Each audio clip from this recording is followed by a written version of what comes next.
Hey guys, I have another skincare review today. One I think you will enjoy and find it helpful. And that is water-resistant Asian sunscreens for the summer. Hi, my name is Dr. Jenny Liu. I'm a board-certified dermatologist and I personally love Asian skin and hair care products. So if you're like me, enjoy using Korean and Japanese skin and hair care products, enjoy learning more about them, then I would love it if you can give this video a thumbs up and consider subscribing to my channel. Alright guys, so Asian sunscreens. I mean, I don't need to go into why they're so amazing and lovely and why everybody should at least use one in their lifetime if you haven't tried any. I mean, chances are if you're watching this video, you're probably obsessed with Asian sunscreens like me, and you're looking for options that are, better for the summertime. Now, because most Asian sunscreens have great advanced UV filters, they're nice and elegant, they won't feel heavy or sticky, won't leave a white cast on your skin. They're formulated in such a way, it's really meant for daily use. And so in the summertime, those aren't as great, especially if you live in a hot, humid environment, and especially if you're gonna be outside for longer periods of time. Because those sunscreens don't adhere to your skin as water-resistant sunscreens, this is where I really recommend, regardless of which country your sunscreen is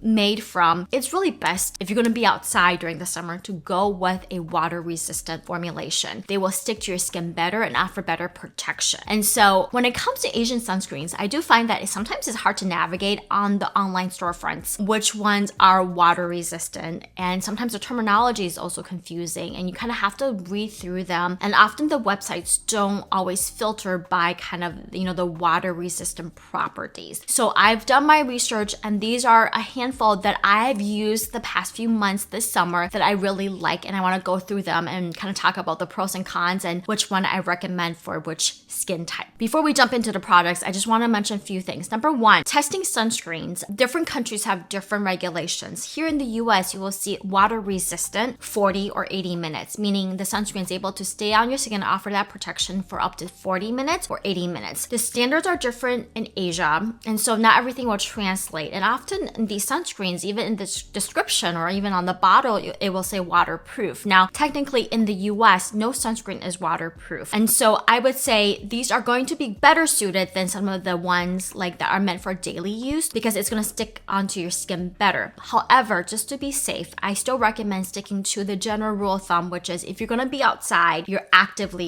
you're sweating, you're swimming, the sunscreen is rubbing off, you definitely still want to reapply every 2 hours. And I would just kind of hold that general rule regardless of which sunscreen you're using. And all the products will be linked below in the description box with a discount code if you are interested in learning more. Okay, without further ado, let's get started. I'm going to go from like the lightest formulation to the thickest formulation, but overall, they're also very elegant, not very heavy or sticky. And so really great for all skin types. It's just some of them have more of a mattifying finish while others have a more semi-dewy finish, and some are fragrance while others aren't. And so I'm going to kind of dive into the nuances, but overall I think all of these are really nice to use, especially in the summertime if you're looking for something that's lightweight, it's breathable, not sticky, not feeling heavy or leave your skin looking shiny. So the first product is from Shiseido, the Anessa PerfectUV Sunscreen Skincare Milk. This is SPF 50 and PA4 pluses, and as the name applies,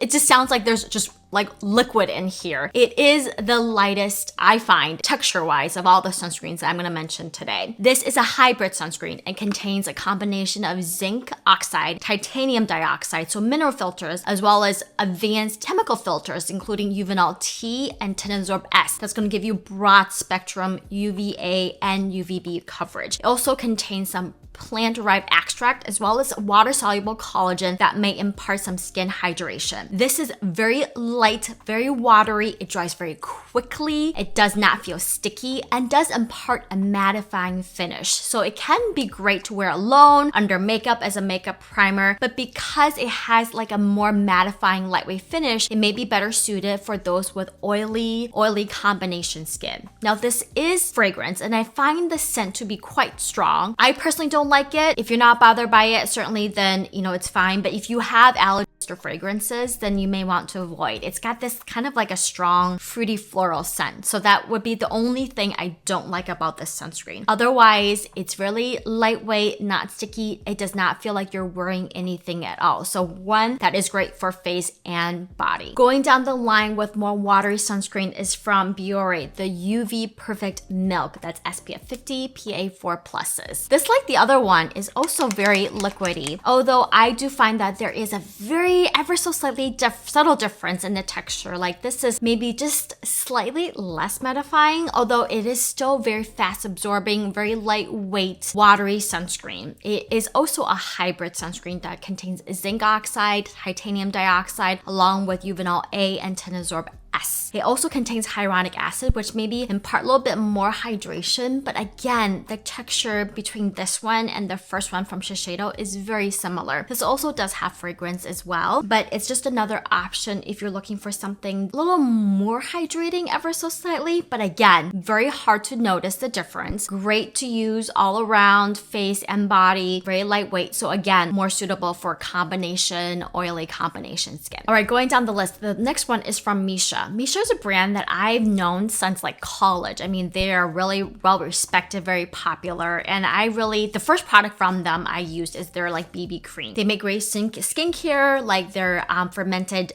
essence has been told is like a dupe for the SK2, as well as sunscreen and lots of other things. But anyway, the sunscreen that I've been using is actually what I'm wearing on my face today. It's the waterproof sun milk. That's SPF 50 and PA4+. Again, waterproof is actually in the name, but I would treat this like a water resistant sunscreen, you know, like not treating it like it's waterproof. And nothing is truly waterproof, because if you think about it, if you're swimming, you're sweating, things are going to come off. Sunscreens work by forming like a film on your skin, and that film is going to get cracked with movement if you're wiping it off, toweling your skin off after, you know, swimming. And so I definitely would still recommend reapplying every hour to 2 hours, depending on how much you're sweating and how active you are outside. But anyway, this is a pure chemical sunscreen, including filters such as like eugenol A and tenazorb S. It also contains glycerin and vitamin E, as well as fragrance. And I would say the scent is definitely on the heavier side. It doesn't bother me, but just something to be cautious of if you are sensitive to fragrance. Texture-wise, it is still very much liquid, but compared to the first two, it's not as runny. But it's still very lightweight, breathable, and it dries with maybe a slightly more dewy finish, but still pretty much on the mattifying spectrum with just slightly more hydration, I think, because of what the glycerin imparts on the formulation and along with the vitamin E. But anyway, it's great all around to use, you know, for all skin types, even for those with dry skin. I think if you use this over a moisturizer, you're not gonna find this very drying. It's great as a makeup primer, suitable for oily combination skin, normal skin. And so this is another one if you're looking for something that is nice and elegant, that will not leave your skin feeling dry, looking shiny, heavy, feeling sticky. And so another one worth trying. The next sunscreen is probably one of my favorites from all the ones I'm sharing today. I actually brought this one with me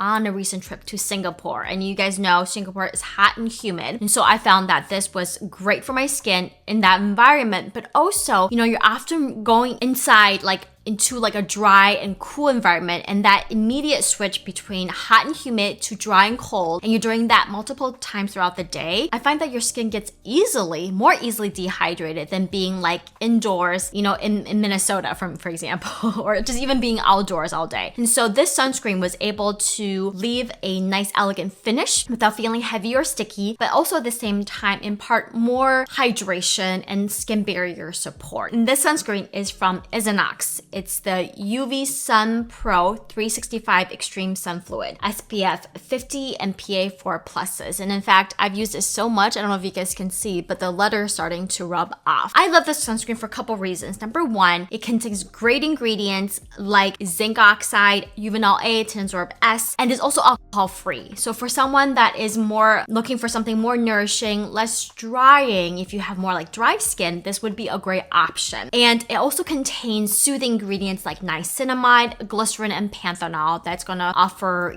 calming, soothing effects, but also support your skin barrier a little bit better. Texture-wise, is more of a light gel cream. It absorbs really nicely, but gives a slightly semi-dewy finish. It's definitely not mattifying, but your skin doesn't look shiny, doesn't look greasy, doesn't feel heavy. And so I think with just the way it's formulated and how nicely it's set on my skin, with my skin being more combination dry, I definitely think this sunscreen is better suited for individuals that are more like normal dry skin or combination dry skin. Not that it's not a good fit for oily skin, but if you tend to be very greasy in the summertime with the sweating that's been shown to occur more readily in summertime, you may find this sunscreen to be just a little bit more dewy. But if you love that finish, then this is a great one to use. But yeah, this is lightweight, it's not sticky, more on the hydrating side, and definitely not as runny as the first three that I mentioned. If you have more sensitive dry skin looking for something that's slightly more nourishing but still fast absorbing and not heavy or sticky, then check out dr.ceuracle Cica Regen waterproof sunscreen. That's SPF 50 and PA4+. This is a vegan formulation that contains a blend of chemical filters including Mixtral XL, Uvinol A and T, as well as Tenabsorb M, that's going to offer broad spectrum UVA and UVB protection. Also contains really wonderful soothing and calming ingredients, so like centella green tea, as well as bamboo extract, that's going to support your skin barrier and hydrate the skin barrier. Texture wise, it's definitely more of a light lotion cream, but once you rub it in, it's not sticky, it's very elegant, it leaves a slightly semi-dewy finish, but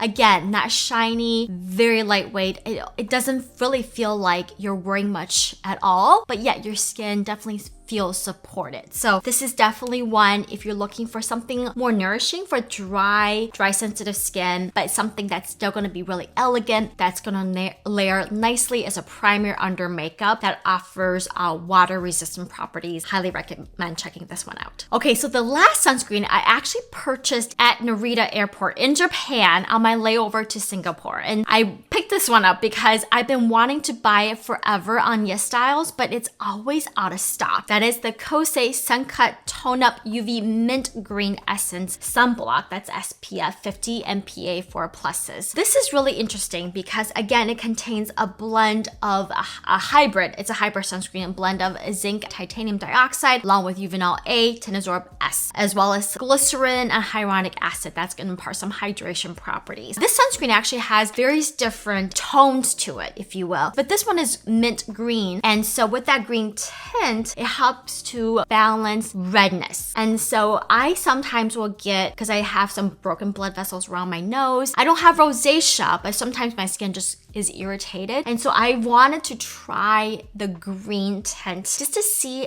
how it feels and how it looks on my skin. And so the green tint, I would say, is very light.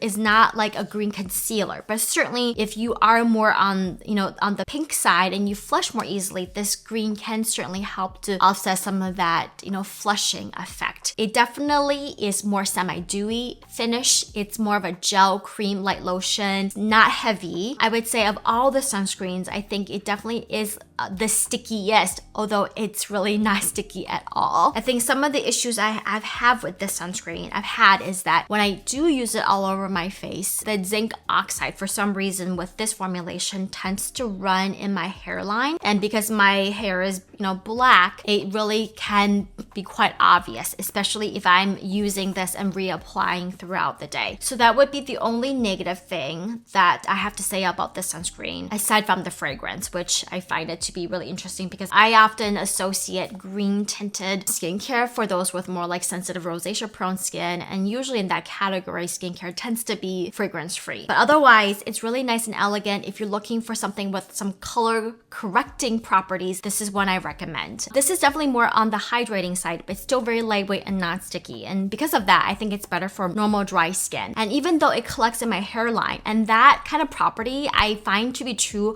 with most mineral-based oil-based sunscreens for some reason. Certain formulations will tend to just like collect in my hairline. But aside from that and the fragrance are really the two negative things that I have to say about this product. It layers really nicely. I have not found this to pair with skincare products, and it works as a great makeup primer. So if you're looking for something that is more hydrating and offers some color correcting properties, this is one worth trying. All right, guys, so those are the 6 water resistant Korean, Japanese based sunscreens I have tried this summer. Have you tried any of these? Are any of your favorites in this pile? If not, please let me know in comments below because I definitely want to try them as well. Thank you so much for watching, and I will see you next time. Bye.